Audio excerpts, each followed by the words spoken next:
रोहन, सुनील और राहुल शहर से गांव में डॉक्यूमेंट्री फिल्म बनाने आए थे। वे तीनों गांव में आकर बहुत खुश थे। सुनील और रोहन गांव में घूम घूम कर फिल्म बना रहे थे। तभी अचानक गांव के चौराहे पर एक बूढ़ा फकीर बैठकर उन दोनों को गुस्से से देखने लगता है और बड़े बड़े पत्थर उठाकर उनकी ओर फेंकने लगता है। अरे यार सुनील, वह पागल बुड्ढा क्या हमें कुत्ता बिल्ली समझ रहे थे जो पत्थर उठा उठा कर मार रहे थे? जो भी हो, जब तक हम इस गांव में रहेंगे उस पागल से दूर रहना पड़ेगा, नहीं तो हाथ पैर तुड़वा कर घर जाना पड़ेगा। अरे यार तुम लोग आ गए, मुझे बुला लिया होता मैं भी साथ चलता। अरे कुंभकर्ण, तू तो कुछ बोल ही मत। ऐसे हर रोज वे तीनों गांव में घूम घूम कर काम करने लगते हैं और हर रोज वह बूढ़ा फकीर उन तीनों को पत्थर से मारता और गांव से चले जाने की बात करता। ये तीनों कुछ समझ नहीं पा रहे थे। चलो दोस्तों, काम खत्म हुआ और आज ही मुझे शहर के लिए रवाना होना पड़ेगा। मुझे घर में बहुत अर्जेंट काम है। तुम लोग क्या कहते हो? आज तो बहुत देर हो चुकी है, हम लोग तो कल ही जाएंगे। तुम भी अपना काम कल ही जाकर करना। इतनी रात में कोई बस भी नहीं मिलेगी। मैं कोई तो इंतजाम कर ही लूंगा। मैं किसी से लिफ्ट ले लूंगा। मुझ जैसे हैंडसम को कोई ना कोई लिफ्ट तो जरूर देगा। अरे सुनील, हर बात को मजाक में लेना क्या जरूरी है? तुम अगर जा सकते हो तो हमें कोई आपत्ति नहीं है।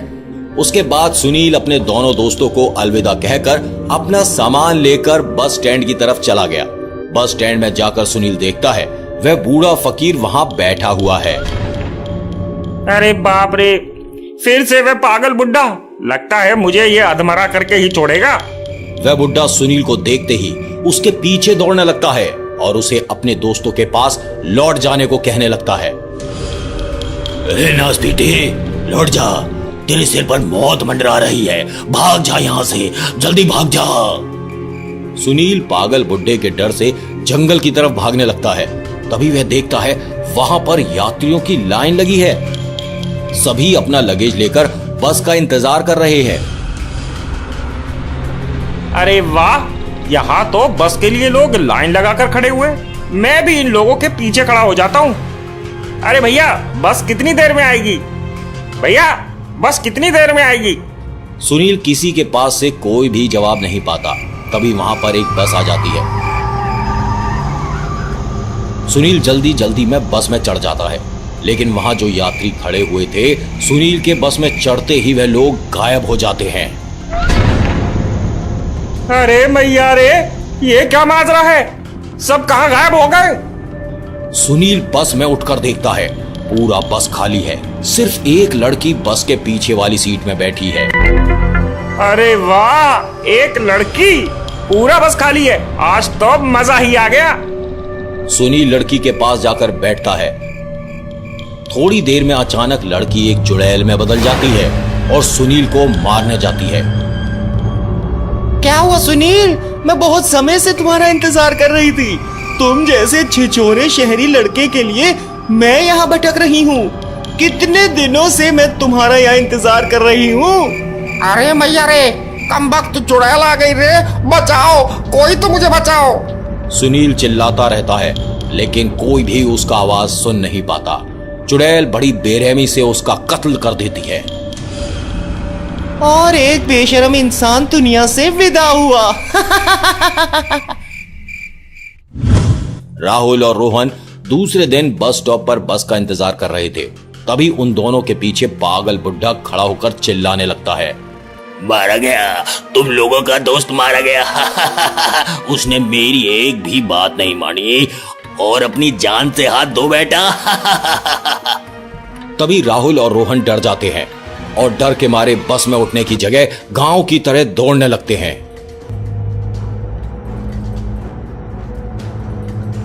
दोस्त की मौत पर दोनों बहुत दुखी हो जाते हैं। ये कैसे हो सकता है? मैं तो शहर जाने के लिए निकला था, उसकी मौत कैसे हो सकती है? उसका फोन भी नहीं लग रहा है। मुझे कुछ समझ नहीं आ रहा है, मैं क्या करूं? मुझे तो लग रहा है वह बूढ़ा फकीर ही उसकी मौत का जिम्मेदार है। अब हमें किसी भी तरह यहाँ से बाहर निकलना होगा, नहीं तो हम भी मारे जाएंगे। ऐसी शाम हो जाती है। और वे दोनों बस स्टैंड पर बस का इंतजार कर रहे थे। तभी जंगल की तरफ से एक बस आने की आवाज आने लगती है। अरे रोहन, लगता है जंगल के रास्ते से कोई बस आ रही है। चलो वहां चलकर देखते हैं। दोनों हर बात से अनजान जंगल की तरफ चले जाते हैं। वहां जाकर देखते हैं एक बस खड़ी हुई है और उन दोनों का इंतजार कर रही है। अरे वाह, ये टूरिस्ट बस है, यात्रा में मजा आ जाएगा। अरे रुक, इस घने जंगल में ये बस क्या कर रहा है, पहले देखने तो दे। राहुल रोहन की कोई बात नहीं सुनता और जल्दी से बस में बैठ जाता है। राहुल के बस में बैठते ही बस का दरवाजा बंद हो जाता है और बस वहां से गायब हो जाती है। राहुल, कहाँ गया तू? ये बस कहाँ गायब हो गया? रोहन बहुत घबरा जाता है और रोने लगता है। और इधर राहुल बस में बैठकर एक लड़की को देखता है और उसके पास जाता है। तुम्हारा नाम क्या है? मैं तुमसे बात कर रहा हूँ, खूबसूरत लड़की। राहुल लड़की को छूते ही वो चुड़ैल बन जाती है और राहुल का गला दबोचने लगती है। मुझे छोड़ दो, मैंने तुम्हारा क्या बिगाड़ा है? छोड़ दो, मुझे छोड़ दो। मैंने तुम शहरी लोगों का क्या बिगाड़ा था जो तुम लोगों ने मेरी बेरहमी से हत्या कर दी? अब देखो मैं क्या क्या कर सकती हूँ। ये कहकर चुड़ैल राहुल को बहुत बेरहमी से नोच नोच कर मार देती है। दूसरी तरफ रोहन बहुत डर जाता है और सोचने लगता है। तभी उसे भिखारी की बात याद आती है जो पहले दिन से ही उन्हें यहाँ से भाग जाने के लिए कह रहा था, लेकिन उन लोगों ने उनकी बात को नजरअंदाज किया। मुझे अभी उस बूढ़े आदमी के पास जाना होगा, वही मुझे इस मुसीबत से बाहर निकाल सकते हैं। तभी रोहन उस बूढ़े आदमी को गांव में इधर उधर ढूंढने लगता है। तभी देखता है वह बूढ़ा आदमी एक छोटी कुटिया के बाहर बैठकर जोर जोर से रो रहा है। आप क्यों रो रहे हैं बाबा? मेरी बदनसीबी के बारे में जानकर क्या करोगे बेटा? तुम बताओ, यहाँ क्यों आए हो? मैं तो तुम लोगों को पहले दिन से यहाँ से चले जाने को कह रहा था। हम लोगों का क्या कसूर है जो हम लोगों को ये दर्दनाक मौत मिल रही है? कसूर तो मेरी बेटी का भी नहीं था, लेकिन उसे भी बहुत भयानक मौत मिली थी। वह उसी का बदला ले रही है। मैं आपकी बात कुछ समझा नहीं, आप क्या कहना चाहते हैं? तो सुनो, एक दिन एक टूरिस्ट बस यहाँ घूमने आई थी और मैं उनका टूरिस्ट गाइड था। मेरी बेटी तब 16 साल की थी। उसने मेरे साथ जाने की जिद की और मैंने उसको अपने साथ ले लिया, लेकिन वही मेरा दुर्भाग्य बन गया। वहां मेरी बेटी को उसी बस में कई लड़कों ने मिलकर बस में ही गला दबोच कर मार दिया और वहां से भाग गया। मेरी बेटी की मौत के बाद गांव वालों ने उस बस को तोड़ दिया। मैं आज भी यह बात सोचता रहता हूँ कि उस छोटी बच्ची ने ऐसा क्या गुनाह किया था जो उसे ऐसी दर्दनाक मौत मिली। आपकी बेटी के साथ तो बहुत बुरा हुआ है। उस घटना के कुछ दिन के बाद से जब भी कोई शहरी इस गांव में आता है उसे मेरी बेटी मार देती है। इसलिए मैं सबको यहाँ से भाग जाने की सलाह देता रहता हूँ। अब आप मुझे बताइए कि मैं क्या करूं? आपकी बेटी के साथ बहुत बुरा हुआ है, लेकिन हम सब लोगों का क्या कसूर है?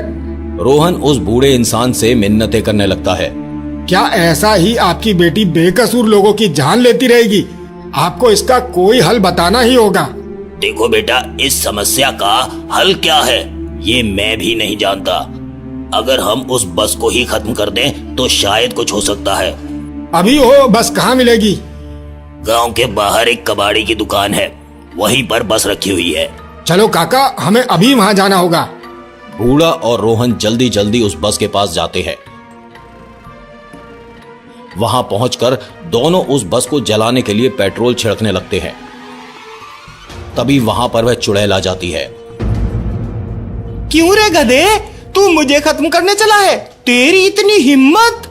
चुड़ैल रोहन का गला पकड़ लेती है और उसे मारने लगती है। तभी बूढ़ा आदमी जल्दी से बस में आग लगा देता है और तभी चुड़ैल जोर जोर से चिल्लाने लगती है। मर गई, मर गई। पिताजी, आपने मेरे साथ अच्छा नहीं किया। ये कहकर चुड़ैल गायब हो जाती है। मुझे माफ कर देना बेटी, तुम बेगुनाहों को सजा दे रही थी। ये बिल्कुल भी ठीक नहीं है। बूढ़ा आदमी जोर जोर से रोने लगता है।